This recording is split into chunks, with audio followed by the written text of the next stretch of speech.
आप शुरू कर सकते हैं सर। ओके,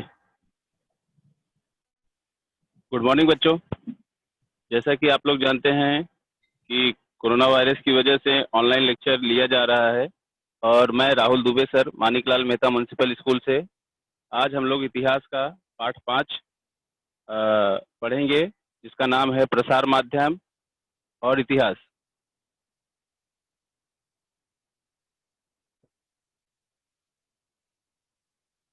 प्रसार माध्यम और इतिहास हम लोग आज पढ़ेंगे।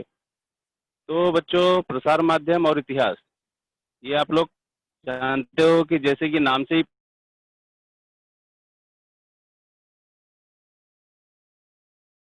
चल रहा है कि एक चीज का प्रचार करना। माध्यम मतलब जिस चीज का प्रचार हम कर रहे हैं उसका माध्यम क्या है।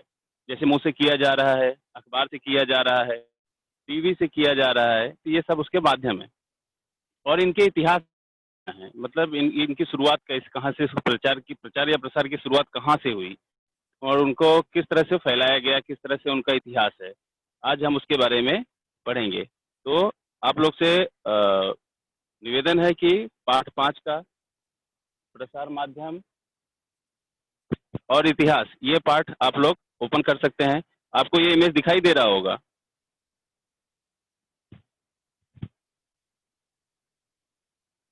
तो आप लोग उसको देख सकते हैं।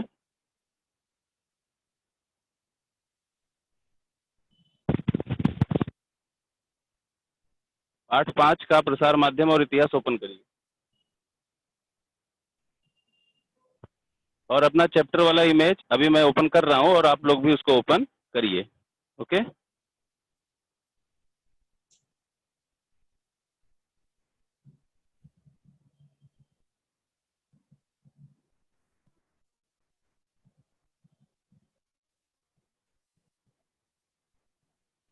तो हम लोग उस लेसन की शुरुआत करते हैं। पेज नंबर अगर आप अपने बुक में देखेंगे तो उसका पेज नंबर 32 है, जिसमें दिया गया है प्रसार माध्यम और इतिहास। तो इसका टॉपिक आप लोग देख रहे होंगे। तो 5.1 प्रसार माध्यमों का परिचय, 5.2 प्रसार माध्यमों का इतिहास, 5.3 प्रसार माध्यमों की आवश्यकता, 5.4 प्रसार माध्यमों द्वारा प्राप्त होने वाली जानकारी का विश्लेषणात्मक आकलन, अब 5.5 संबंधित व्यवसायिक क्षेत्र। तो हम लोग अभी शुरुआत करते हैं प्रसार माध्यम और इतिहास। तो आप लोग देख सकते हैं कि वहाँ पे एक ब्लू कलर में लिखा गया है, विचार करें। मुगल शासनकाल में बिहार में अकाल पड़ने पर अकाल का समाचार दिल्ली में किस प्रकार पहुंचता होगा। फिर उस समाचार पर विचार विमर्श होकर दिल्ली मुगल शासक जो उपाय योजना करते होंगे, वह उपाय योजना बिहार में पहुंचने के लिए कितना समय लगता होगा। तो आप ये समझ सकते हैं कि मुगल शासनकाल में बिहार और दिल्ली एक अलग, दोनों, दिल्ली हमारे भारत देश की राजधानी और बिहार एक अलग राज्य। तो वहाँ अकाल पड़ा, वहाँ पे कितने लोग परेशान हुए, क्या उनकी जनधन हानि हुई, इसका समाचार दिल्ली जाता था और फिर दिल्ली से उनके लिए क्या क्या व्यवस्था की जाती थी या क्या उपाय योजना की जाती थी, वो बिहार तक पहुँचता था। तो ये सारी चीज़ों में बहुत ज़्यादा समय लग जाता था। तो आप इसका अनुमान लगा सकते हैं, इसमें विचार करना है, जो कि इसके ऊपर आपको ही विचार करना है। तो हम लोग शुरू करते हैं 5.1 प्रसार माध्यमों का परिचय। जैसा कि मैंने आपको बताया कि प्रसार मतलब किसी चीज का प्रचार करना, माध्यम मतलब उस चीज का प्रचार, जिस चीज का भी हम लोग कर रहे हैं उसका माध्यम क्या है, उसका साधन क्या है। तो इसमें सीधे रूप से दिया गया है कि प्रसार माध्यम शब्द प्रसार और माध्यम ये दो अलग अलग शब्दों से बना हुआ है। प्रसार का अर्थ दूर तक पहुंचना होता है, किसी भी चीज की जानकारी। जैसे कि अभी आप लोग देखें कि 10वीं का रिजल्ट आया, जिसमें आप लोग को पता चला होगा 94-95% हाईएस्ट आया है किसी बच्चे का। तो किसी बच्चे का 94-95% हाईएस्ट आया, ये हम कैसे जाने। वो बच्चा हमारे बगल में तो नहीं रहता है, लेकिन हमको टीवी में व्हाट्सएप, फेसबुक, ट्विटर, इन सब से जानकारी मिली। तो ये जो व्हाट्सएप, फेसबुक, ट्विटर, टीवी, ये सब जो है वो हमारे माध्यम है। तो प्रसार का अर्थ दूर तक पहुंचना होता है, फैलाना होता है। हम किसी जानकारी को किसी माध्यम की सहायता से दूर तक पहुंचा सकते हैं। पहले किसी राजा को यदि कोई समाचार पूरे राज्य को देना हो तो उसके लिए कई दिन लग जाते थे, क्योंकि पहले इतनी सारी सुविधाएं नहीं थी। अगर कोई राजा रहता था तो अगर उसका कोई संदेश रहता था तो वो अपने संदेश को पूरे राज्य के व्यक्तियों तक पहुंचाने में उसको काफी ज्यादा समय लग जाता था। पहले गांव-गांव में मुनादी की जाती थी, मतलब ढोल नगाड़े बजाए जाते थे, सुनो, सुनो, सुनो। आप लोगों ने टीवी में देखा होगा, पिक्चरों में देखा होगा, तो कई लोग जमा हो जाते थे, तो उनको लगता था कि राजा का कोई फरमान आया है। एक से दूसरे आदमी तक, दूसरे से तीसरे आदमी तक, इस प्रकार समाचार की यात्रा चलते रहती थी।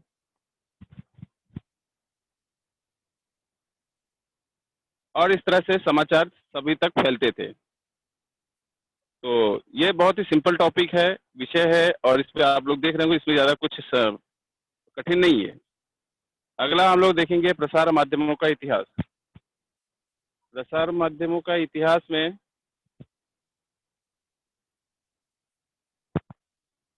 प्रसार माध्यमों का इतिहास में हम लोग देखेंगे कि अंग्रेज भारत में अंग्रेजों के आने के पश्चात, जब भारत में अंग्रेज आए थे, उसके बाद मुद्रण कला और समाचार पत्रों का प्रारंभ हुआ। क्योंकि पहले जब मुगल शासन काल में जब अंग्रेज नहीं आए थे, तो हमारे यहाँ पे व्यापार होता था, वस्तुएं दी जाती थी, वस्तुएं ली जाती थी, पैसों का कोई लेन देन होता नहीं था।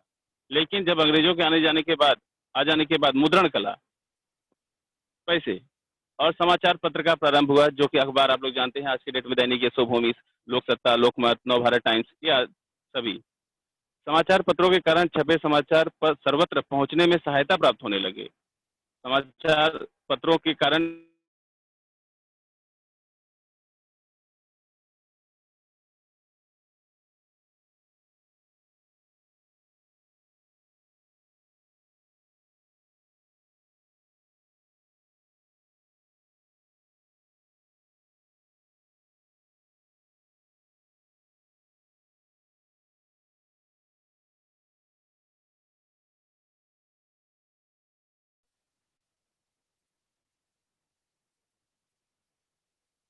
ठीक है।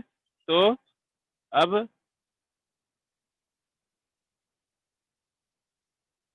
समाचार पत्र प्रसार माध्यमों में देखें हम लोग ने, तो उसके नीचे समाचार पत्र।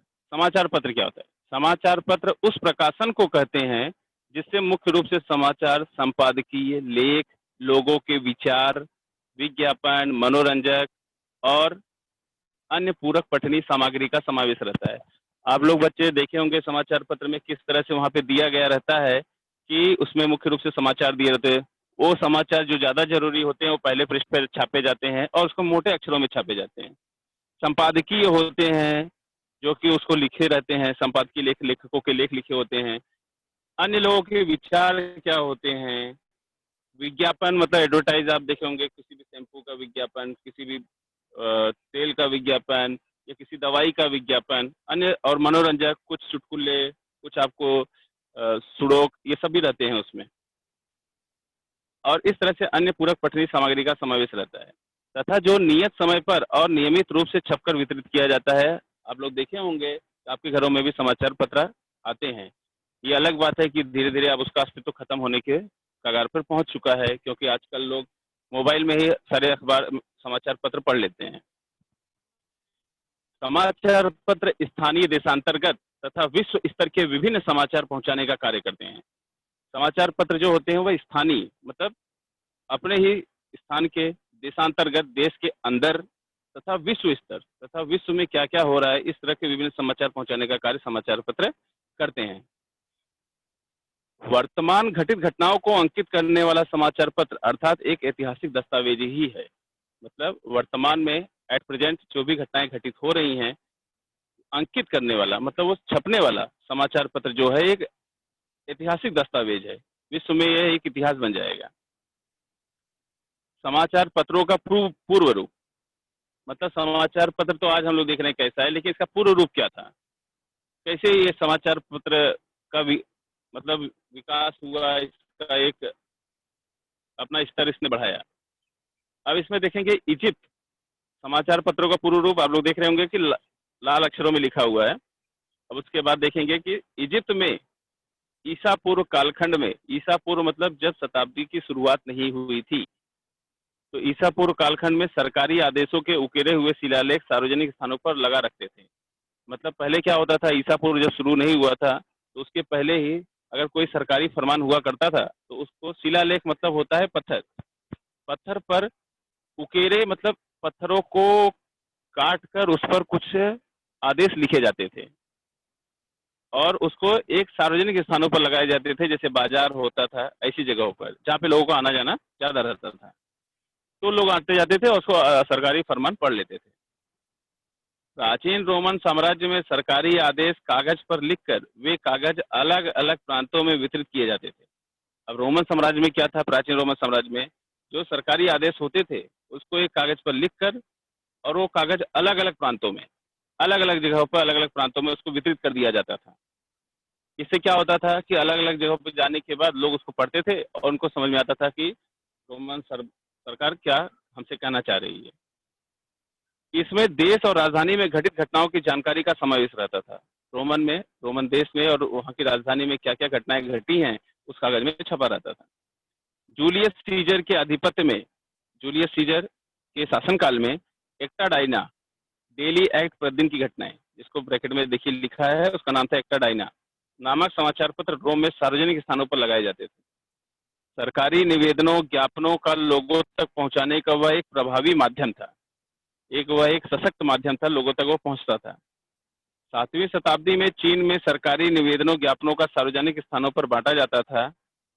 इंग्लैंड में युद्धों अथवा महत्वपूर्ण घटनाओं के पर्चे बीच बीच में वितरित किए जाते थे। इंग्लैंड में जब युद्ध होता था तो वहाँ की महत्वपूर्ण घटनाओं के पर्चे जो भी थे वो बीच बीच में लोगों तक पहुंचाए जाते थे। धर्मशालाओं, सरायों में रुकने वाले यात्री, धर्मशाला मतलब एक ऐसी जगह जहाँ पर यात्री रुककर आराम करते हैं, सराय मतलब भी वही होता है। तो में रुकने वाले जो यात्री होते थे और वहाँ के जो घुमक्कड़ होते थे, जो कि ज्यादातर घूमते ही रहते थे, वहाँ के स्थानीय लोगों को दूर के समाचार चटपटे बनाकर बताया करते थे। चटपटे बनाकर बताना मतलब ये होता था कि कुछ बढ़ा चढ़ाकर बताते थे या हंसी लेकर ठहाके मारकर बताते थे। राजाओं के प्रतिनिधि भी विभिन्न स्थानों पर हुआ करते थे। तो पहले के राजा भी होते थे, वो अपने प्रतिनिधियों का, क्योंकि एक राजा पूरे राज्य में तो शासन कर नहीं सकता है, वहाँ की देखरेख कर नहीं सकता है, इसीलिए वो अपने प्रतिनिधि चुनता था और उनको एक अलग अलग क्षेत्र बांट देता था कि वह वहाँ की समस्याओं को, प्रजा की जो भी समस्याएं उसको समझें। तो वो अपने प्रतिनिधि रखा करते थे और वे ताजा समाचार राज दरबार में भेजा करते थे। उनके जो प्रतिनिधि हुआ करते थे उनके क्षेत्र में जो भी नया समाचार होता था वो राजा तक पहुंचाते थे। तो इस तरह से समाचार पत्रों का यह पूर्व रूप है। और आधुनिक रूप हम लोग देख ही रहे हैं कि हमारे किस तरह से हम लोग जो भी अखबार है, न्यूज़पेपर है, हम लोग देख रहे हैं। अब अगला जो हेडिंग है हम देखेंगे बंगाल। अब बंगाल गजट क्या है? भारत में पहला अंग्रेजी समाचार पत्र 29 जनवरी सन 1700 ईस्वी को प्रारंभ हुआ। आप लोग याद रखिए, इसको चाहिए तो अंडरलाइन कर लीजिए, तो परीक्षा की दृष्टि से महत्वपूर्ण है और आपके भविष्य के लिए भी बहुत ज्यादा महत्वपूर्ण है, क्योंकि आपसे कोई पूछ सकता है कि भारत का पहला अंग्रेजी समाचार पत्र कौन सा था और किस सन में लागू किया गया। तो आपको ये पता होना चाहिए कि भारत में पहला अंग्रेजी समाचार पत्र 29 जनवरी सन 1780 ईस्वी को प्रारंभ हुआ। और यह, अब अगला पेज देखिए आप लोग, 32, 33 पेज पे आइए।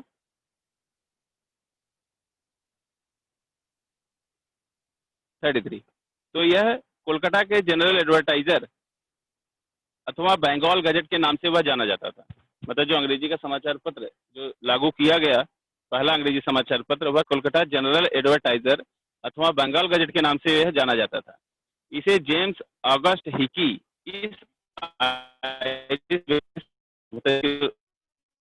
संपादक थे या इसको शुरू करने वाला जो व्यक्ति था वह जेम्स ऑगस्ट हिकी था। इस तरह से हमने देखा बंगाल गजट। अब अगला देखेंगे दर्पण। अब दर्पण एक समाचार पत्र है। तो दर्पण क्या है? तो दर्पण एक समाचार पत्र का ही नाम है जो 1832 ईस्वी में मुंबई में प्रारंभ हुआ। मतलब मुंबई में पहला प्रारंभ होने वाला जो समाचार पत्र है वह 1832 मुंबई में हुआ। बाल शास्त्री जाम्बेकर दर्पण के संपादक थे। तो इसके जो रचयिता थे या इसको शुरू करने वाले जो व्यक्ति थे वह बाल शास्त्री जाम्बेकर थे। आप उनका चित्र देख सकते हैं, नीचे उनका चित्र छपा हुआ है। अब जो दर्पण के संस्करण में अंकित समाचारों द्वारा हमें, मतलब दर्पण के जो संस्करण थे वहां पे जो छपते थे उसमें जो अंकित समाचार, छपा हुआ समाचार रहता था, उसमें हमें राजनीतिक, आर्थिक, सामाजिक और सांस्कृतिक इतिहास प्राप्त होता था। मतलब कि प्राप्त होता है, मतलब उसमें राजनीतिक समाचार पत्र, आर्थिक समाचार, सामाजिक समाचार, सांस्कृतिक समाचार, ऐसी सारी चीजें वहाँ पे छपा हुआ करते थे और जिससे हमें उसकी जानकारी होती थी। तो पहला जैसे कंपनी सरकार के 3 इलाकों की आय व्यय की सूची इस समाचार पत्रों में छपते थे। इस देश पर रूसियों का आक्रमण होने की आशंका, शहर स्वच्छ रखने के लिए समिति की स्थापना, हिंदू विधवाओं का पुनर्विवाह, कोलकाता में थिएटर की शुरुआत, थिएटर जहाँ पे आप लोग फिल्में देखने जाते हैं, राजा राम मोहन राय का इंग्लैंड में कार्य, राजा राम मोहन राय जो कि बहुत ही ज्यादा समाज सेवक थे और उन्होंने किस तरह से कार्य किया था इंग्लैंड में, इसके आधार पर तत्कालीन परिस्थिति पर प्रकाश पड़ता है। इस तरह से तत्कालीन उस समय की परिस्थिति पर यह प्रकाश पड़ता है उनके दर्पण समाचार पत्र से। अब आप नीचे देखेंगे जो पीले अक्षरों में लिखा है, क्या आप जानते हैं? प्रथम मराठी समाचार पत्र दर्पण के संपादक के नाते बाल शास्त्री जांबेकर को आदि अथवा आद्य संपादक कहा जाता है, सर्वप्रथम संपादक कहा जाता है। 6 जनवरी को उनका जन्मदिन होता है, अतः उनके जन्मदिन को पत्रकार दिवस के रूप में मनाया जाता है महाराष्ट्र में। तो आप बच्चों इस बात को भी अंडरलाइन कर लीजिए, उसको ध्यान रखिए।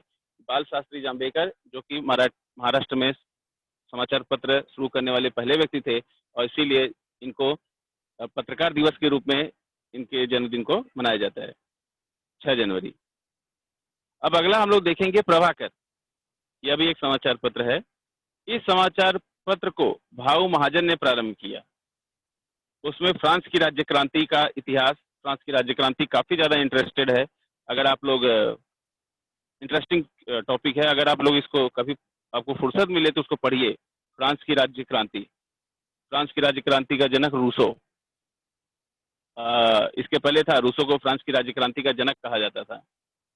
तो उसमें फ्रांस की राज्य क्रांति का इतिहास लोकहितवादी गोपाल हरि देशमुख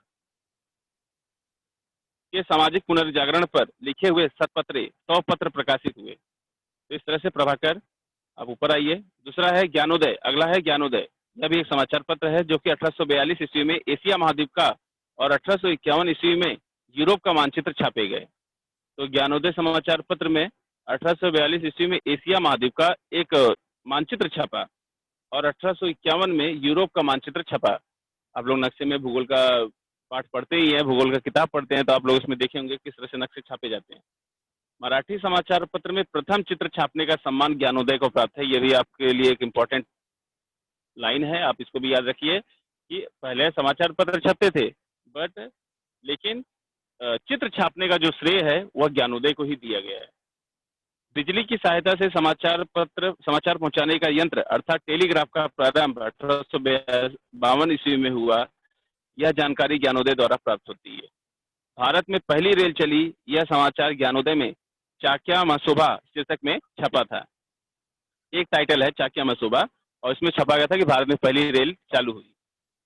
इसी समाचार पत्र में 1857 के राष्ट्रीय विद्रोह के समाचार छपे थे। सन 1857 में राष्ट्रीय विद्रोह, आप लोग को याद होगा मंगल पांडे, जो कि कहा जाता है कि प्रथम स्वतंत्रता संग्राम इन्हीं के द्वारा शुरुआत की गई थी। इन्होंने पहले विरोध करना शुरू किया था। तो 1857 का राष्ट्रीय विद्रोह।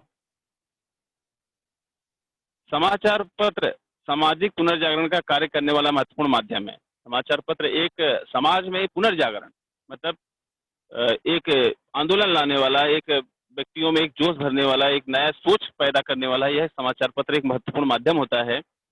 जैसे इंदु प्रकाश समाचार पत्र ने विधवा विवाह का जोरदार समर्थन किया।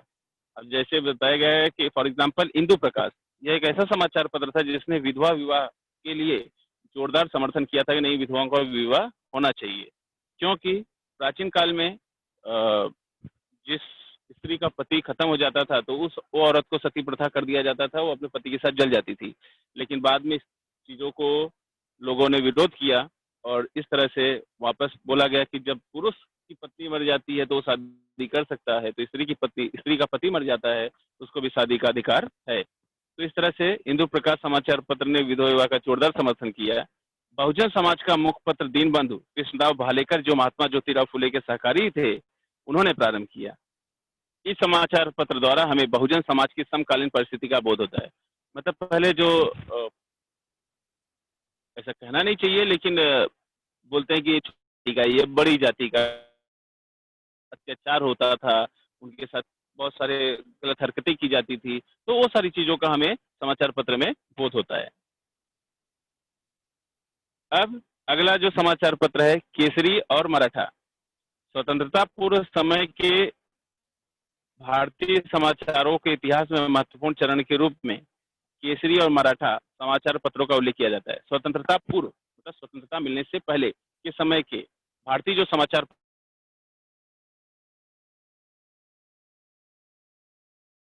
हुआ करते थे, वह इतिहास में जो समाचार पत्र हुआ करते थे का उल्लेख किया जाता है।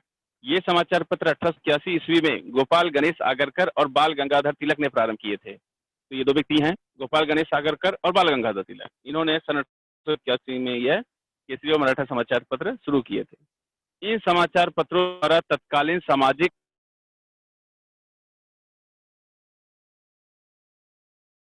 कालीन उस समय की सामाजिक और राजनीतिक समस्याओं की वाणी उन्होंने की है। देश की दशा, देश भाषा में लिखे गए ग्रंथ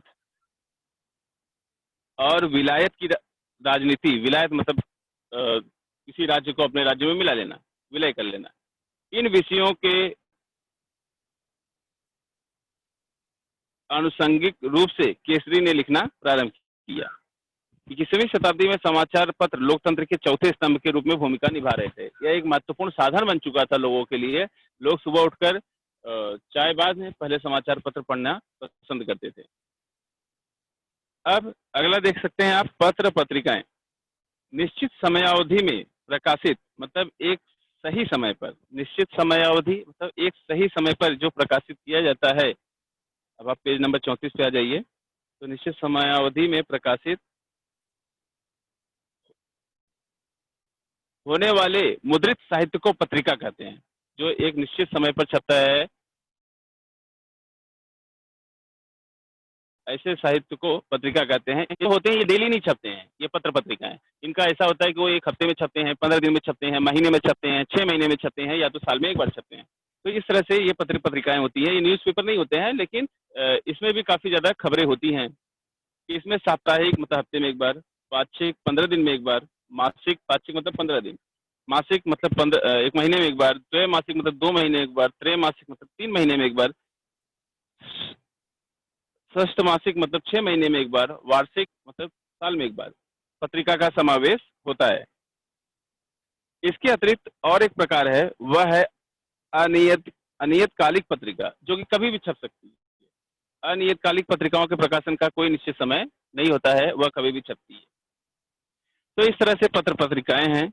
उम्मीद कर रहा हूं कि आपको जो मैं भी पढ़ा रहा हूं तो आपको समझ में आ रहा होगा। नहीं तो हम लोग बाद में प्रश्न क्वेश्चनिंग का एक 5-10 मिनट रखेंगे। अब अगला हम लोग देख सकते हैं कि बाल शास्त्री जांभेकर ने मराठी भाषा में प्रथम मासिक पत्रिका दिग्दर्शन शुरू किया। इसे भी याद रखिए, बाल शास्त्री जांभेकर ने मराठी भाषा में प्रथम मासिक पत्रिका, क्योंकि बाल शास्त्री जांभेकर का नाम पहले भी आ चुका था, लेकिन वो समाचार पत्र थे, लेकिन ये पत्रिका है, और इन्होंने दिग्दर्शन शुरू किया मराठी भाषा में। यदि पत्र पत्रिकाओं का विचार करें तो प्रगति 1929 ईस्वी में साप्ताहिक पत्रिका महत्वपूर्ण मानी जाती है। उसके संपादक त्रयंबक शंकर सेजवलकर थे, और उन्होंने प्रगति में इतिहास शास्त्र, महाराष्ट्र का इतिहास और सामाजिक आंदोलन आदि विषयों का विपुल लेखन किया, मतलब अत्यधिक मात्रा में उसमें लेख लिखे। वर्तमान समय में, आज के समय में भारतीय इतिहास से संबंधित अनेक पत्र पत्रिकाएं प्रकाशित हो रही हैं, लेकिन ये उसका दुर्भाग्य है कि काफी लोग उससे वंचित हैं, और लोग आजकल सारी चीजें मोबाइल से ही अवेलेबल कर ले रहे हैं और उसको पढ़ ले रहे हैं। जैसे मराठी भाषा में भारतीय इतिहास आणि संस्कृति, मराठी भाषा का इतिहास, मराठी भाषा में लिखा गया है भारतीय इतिहास, भारतीयों का इतिहास और उनकी संस्कृति, मराठवाड़ा का इतिहास, परिषद पत्रिका इत्यादि, ये सब छपती हैं। अब उसके बाद अगर आप लोग देखेंगे तो अगला हेडिंग आता है वेब पत्रकारिता, जो कि आज के डेट में लोग ज्यादा इंपॉर्टेंट दे रहे हैं। अत्याधुनिक, अति आधुनिक पत्र पत्रिकाओं में वेब पत्रकारिता वर्ग में प्रकाशित होने वाली पत्र पत्रिकाओं का समावेश होता है। वेब, जो कि नेट से किया जाता है, इसमें भी मुख्य रूप से इतिहास ही होता है। Web news portal, social media, web channels, YouTube पर अंग्रेजी और भारतीय भाषाओं में पाठकों और दर्शकों के लिए पठनीय सामग्री उपलब्ध कराई जाती है। मतलब अत्याधुनिक हो जाने की वजह से और इंटरनेट की वजह से, अंतर्जाल होने की वजह से आजकल सारी चीजें हमको यूट्यूब, सोशल मीडिया पर अवेलेबल हो जा रही है। तो यह भी एक हमारा इतिहास ही है। आने वाले समय में ये भी एक इतिहास बनेगा ही और इससे नई नई चीजें उपलब्ध हो जाएंगी। अगला हम लोग हेडिंग देख सकते हैं, आकाशवाणी। स्वतंत्रता पूर्व समय में, स्वतंत्र भारत से पहले सन 1924 ईस्वी में इंडियन ब्रॉडकास्टिंग कंपनी आईबीसी, जिसका शॉर्ट नेम है, नाम से प्रतिदिन कार्यक्रमों का प्रसारण करने वाला एक निजी रेडियो केंद्र प्रारंभ हुआ। आप लोग को तो पता नहीं, आप लोग ने देखा है कि नहीं देखा है, लेकिन शायद आपके माता पिता देखे होंगे कि किस तरह से एक टेप रिकॉर्डर होता था और उसको चालू कर देते थे और उस तरह से वहाँ पे एक आकाशवाणी होती, आकाशवाणी मतलब वही रेडियो, और वहाँ से वो समाचार की जो भी हुआ करते थे वो सुनते थे। तो प्रतिदिन कार्यक्रमों का प्रसारण करने वाला एक निजी रेडियो केंद्र प्रारंभ हुआ। बाद में अंग्रेज सरकार ने इस कंपनी को Indian state broadcasting company ISBS नामकरण किया। 8 जून सन 1936 ईस्वी को इस कंपनी का नामकरण ऑल इंडिया रेडियो AIR ऐसा हुआ। भारत स्वतंत्र होने के पश्चात, जब भारत स्वतंत्र हुआ, तो AIR all India radio Bharat सरकार के सूचना एवं प्रसारण विभाग का एक अंग बना। इसका प्रारंभिक स्वरूप सरकारी कार्यक्रमों और उपक्रमों की जानकारी देने वाला अधिकृत केंद्र था। विख्यात कवि पंडित नरेंद्र शर्मा के सुझाव पर इसे आकाशवाणी नाम दिया गया। आकाशवाणी द्वारा विविध मनोरंजन पर कार्यक्रम प्रस्तुत किए जाते हैं। इस तरह से किसान, मजदूर, युवा वर्ग और महिलाओं के लिए भी विशेष कार्यक्रम प्रसारित किए जाते हैं। लोकप्रिय रेडियो सेवा विविध भारती द्वारा 24 भाषाओं और 146 बोली भाषाओं में कार्यक्रम प्रारंभ हुए। वर्तमान समय में, आज के समय में निजी रेडियो सेवाएं शुरू हुई हैं, जैसे रेडियो मिर्ची, आप लोग FM सुनते हो। तो इस तरह से वर्तमान समय में इसका निजी रेडियो सेवाएं शुरू हो चुकी हैं। तो ये थे हमारे आकाशवाणी। और अब अगर आप अगला देखेंगे तो पेज नंबर ये 34 था, अभी आप पेज नंबर 35 पे आइए।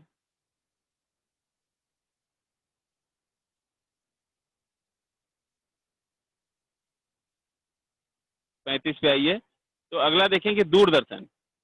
दूरदर्शन में भी आपको, शायद आप दूरदर्शन कभी नहीं देखे होंगे, लेकिन आपके माता पिता को मालूम होगा कि किस तरह से दूरदर्शन चैनल हुआ करते थे। वहाँ पे DD1, DD2 ये 2 चैनल हुआ करते थे और उसमें रामायण, महाभारत, अलीफ लैला, ये बहुत सारे सीरियल्स हम लोग देखा करते थे। तो उसमें, तो यह दूरदर्शन चैनल 15 सितंबर सन 1959 ईस्वी को भारत के प्रथम राष्ट्रपति डॉक्टर राजेंद्र प्रसाद ने दिल्ली दूरदर्शन केंद्र का उद्घाटन किया। बच्चों, इसको याद रखिए, ये इंपॉर्टेंट लाइन है कि 15 सितंबर सन 1959 में भारत के प्रथम राष्ट्रपति, ये भी एक इम्पोर्टेंट है। आप लोग से पूछ लिया जाता है कि भारत के प्रथम राष्ट्रपति कौन थे, तो आप लोग सोच में पड़ जाते हो। तो इसको भी याद रखिए कि भारत के प्रथम राष्ट्रपति डॉक्टर राजेंद्र प्रसाद। डॉक्टर राजेंद्र प्रसाद ने दिल्ली दूरदर्शन केंद्र का उद्घाटन किया। महाराष्ट्र में 1 मई सन 1972 ईस्वी को मुंबई केंद्र के कार्यक्रम प्रारंभ हुए। 15 अगस्त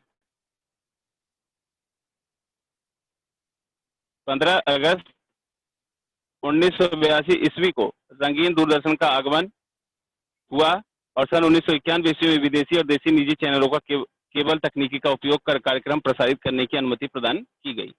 आज भारतीय दर्शकों के लिए 100 से अधिक चैनल उपलब्ध हैं। हम लोग देख रहे हैं कि DD1, DD2 आज कोई पूछ ही नहीं रहा है, उसका अस्तित्व तो धीरे धीरे खत्म ही हो चुका है। और आज हम लोग के पास केबल आ जाने की वजह से हम लोग इतने सारे चैनल हमारे पास आ चुके हैं कि हम लोग किसी एक चैनल को आधा घंटा, 1 घंटा भी ठीक ढंग से नहीं देखते हैं। वहाँ पे एडवर्टाइज आया या कुछ आया तो हम उसको फटाक से बदल देते हैं। इतने सारे चैनल्स आ चुके हैं कि हमें उसमें उसको चैनल बदल बदल के ही हमारे देखने में समय चला जाता है। तो इस तरह से आज हमारा ये जो टॉपिक था, ये यहीं पे खत्म होता है। और ये हमने देखा कि किस तरह से हैं और उसके प्रसार माध्यम के साधन कौन कौन से हैं। तो उम्मीद करता हूँ कि आपको ये लेसन समझ में आया होगा। और अगर इससे आपको किसी प्रकार की कोई आपको इसमें प्रश्न पूछना है तो आप लोग पूछ सकते हो।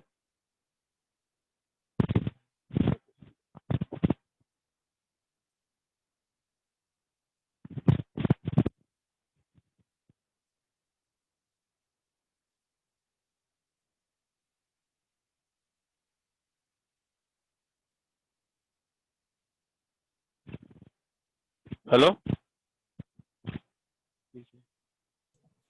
हाँ सर, बोलिए सर। हाँ सर, सेशन खत्म हुआ है, क्वेश्चन आंसरिंग का मैंने बोला है, अगर हाँ, कोई ठीक बच्चा है, कुछ ठीक क्वेश्चन करना है। चाहे रानी तो गुप्ता, उसका जवाब दिया जाए। क्वेश्चन पूछो बेटा। रानी गुप्ता, माइक चालू करो।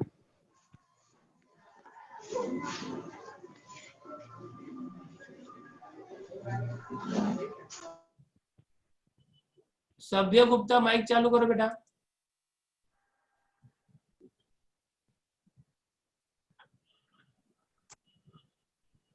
Hello sir. हाँ, सर केसरी मतलब क्या होता है? केसरी ये समाचार पत्र का नाम है।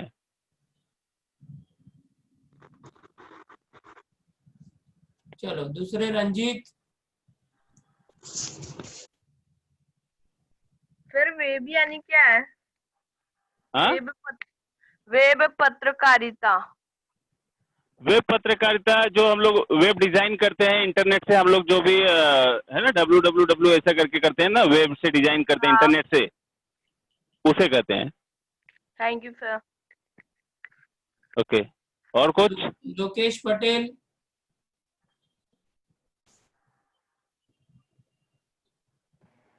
सर AIR का फुल फॉर्म क्या है? किसका? AIR। All India radio. Megha Singh. Sir आदि मतलब? हाँ? माइक बंद करो बेटा। मेघा क्या पूछ रही हो, बोलो। मेघा पूछो। सर मुनादी मतलब? मुनादी मतलब बेटा होता है नगाड़ा। जैसे कि प्राचीन काल में राजा लोग होते थे, अपना कोई फरमान उनको सुनाना होता था, तो देखो ढोल नगाड़े बजाए जाते थे, तो मुनादी मतलब भी होता है नगाड़ा। ये डिम्पल मौर्य।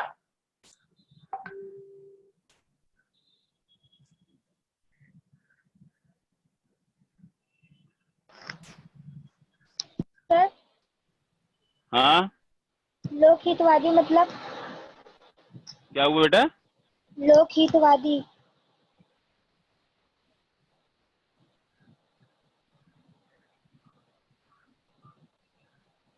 ओके, अच्छा अच्छा करने के लिए सोचते हो, लोगों को अच्छा करना, लोकहितवादी। इमदादुल्ला।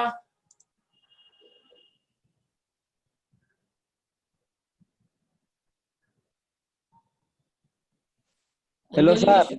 हाँ बोलो जल्दी जल्दी। हाँ, संस्करण मतलब क्या होता है सर? संस्करण होता है एक लेख, मतलब एक टॉपिक कोई। संस्करण होता है किसी व्यक्ति के बारे में कुछ लिखना, तो वो एक संस्करण होता है, या किसी चीज के बारे में कुछ लिखना, तो उसको बोलते हैं एक संस्करण लिखना। और षणमासिक मतलब सर? मासिक मतलब महीना। षणमासिक? कौन सा मासिक? त्रैमासिक। नहीं सर, षणमासिक। वो 6 महीना होता है बेटा। 6 महीना? जी, जो जो 6 महीना में प्रकाशित होता है। Yes yes. Thank you sir. निर्जला पूछो बेटा। निर्जला कलीना पूछो। क्वेश्चन आ सकता है? हाँ, आवाज नहीं आ रही है, वापस बोलो। बोर्ड में इस सेशन से किस प्रकार का क्वेश्चन आ सकता है?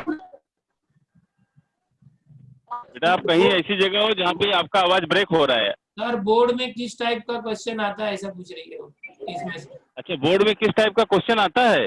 हाँ, इस लेसन में से?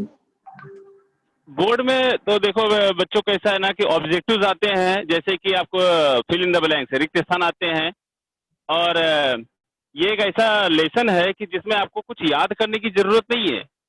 आपको ना सिर्फ एक इसको एक मनोरंजन के माध्यम से एक इसको अगर आप पढ़ लेते हैं ना, तो इसमें कुछ याद करना नहीं है, सिर्फ आपको बस ये देखना है कि पहला कौन सा शुरू हुआ और ये कौन से सन में शुरू हुआ। बाकी और इसमें कुछ ज्यादा खास नहीं है। और इसमें कैसा आएगा कि प्रसार माध्यम के कौन कौन से साधन है, आपको एक तरह से एक ब्रैकेट में बना दिया जाएगा, उसके 4 ब्रैकेट बना दिए जाएंगे, तो उन साधनों के नाम आपको चारों ब्रैकेट में लिखना पड़ेगा। समझ में आया? हेलो। लव कुमार बोलो बेटा। हेलो सर, हाँ। सेजवलकर के मतलब क्या है? सेजवलकर, जोलकर, ये तो नाम है ना बेटा, नहीं नाम ये नहीं नाम है, है।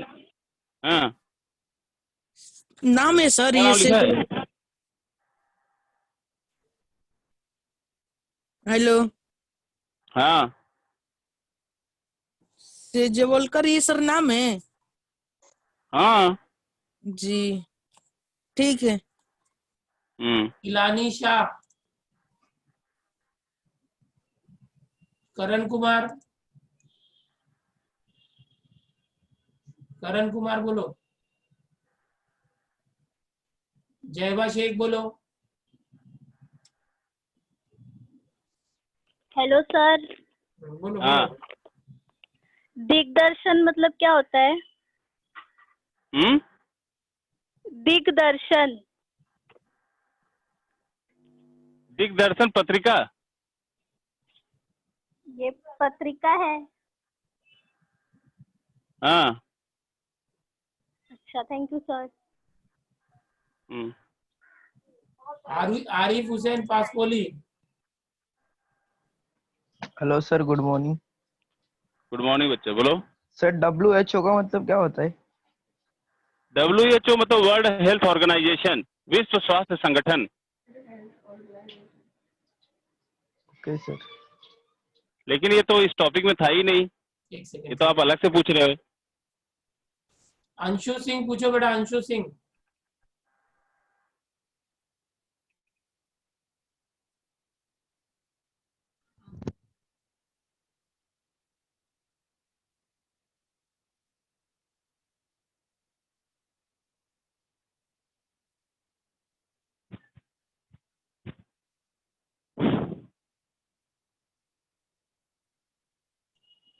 एक मिनट।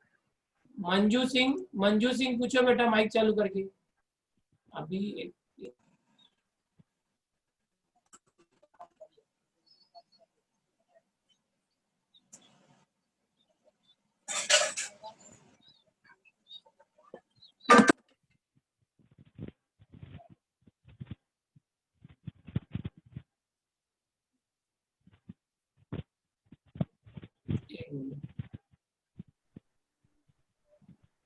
खुशी कौर बोलो, खुशी कौर।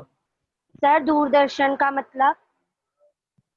दूरदर्शन बेटा ये एक चैनल का नाम है, जैसे आप लोग देखते हो ना कि स्टार प्लस, G+, हाँ है ना, हाँ। तो ये दूरदर्शन एक चैनल का नाम है जिसको आप लोग शॉर्ट में बोलते हो DD, DD1, DD2। Thank you sir. Nisha, Nisha Sanjay.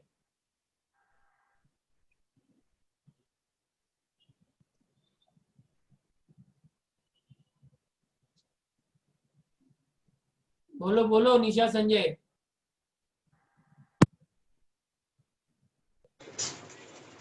Hello हाँ बोलो, आ रही हाँ। आवाज, बोलो।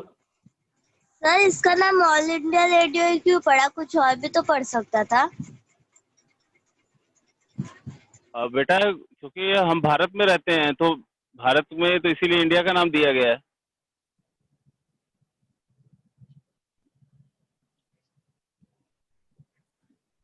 आपका नाम?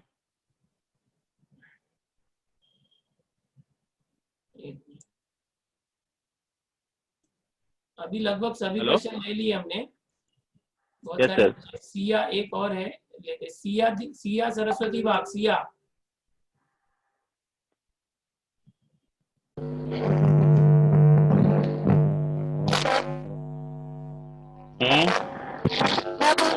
ऑल इंडिया रेडियो ये जो नेशनल के न्यूज़ किया था, पहले उसका समापन हो गया था।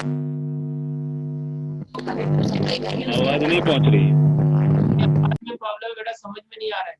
सभ्य गुप्ता, मानिक लाल, कुछ पूछना है क्या? हो गया सर। हो गया ना, हो गया। हाथ नीचे कर लेने का जिसका हो गया हो। ठाकुर अखिल सिंह पूछो। सर, कलर टीवी कब चालू हुआ था? Colour TV. हाँ सर। बेटा इतना सन याद नहीं है, लेकिन थोड़ा सर्च मारना पड़ेगा, गूगल पे देख सकते हो तुम। बेटा सन इतना अच्छे से याद नहीं है। 80 के दशक में शुरू हुआ था बेटा। 80 के दशक में। थैंक यू हाँ, सर। 80 के दशक में शुरू हुआ। आगे करण कुमार खेर नगर, बोलो बेटा।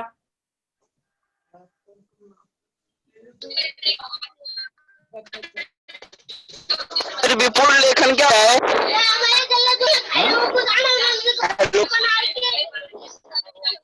विपुल। हेलो, अरे करण, कितने लोग बैठे हो एक ही माइक पर? वापस बोलना, बाकी लोग को चुप रहने बोलो। करण अकेले बोलो। बोलो करण, चालू करो माइक। सर विपुल लेखन क्या होता है? विपुल लेखन। विपुल मतलब अत्यधिक मात्रा में, विपुल मतलब ज्यादा। हेलो।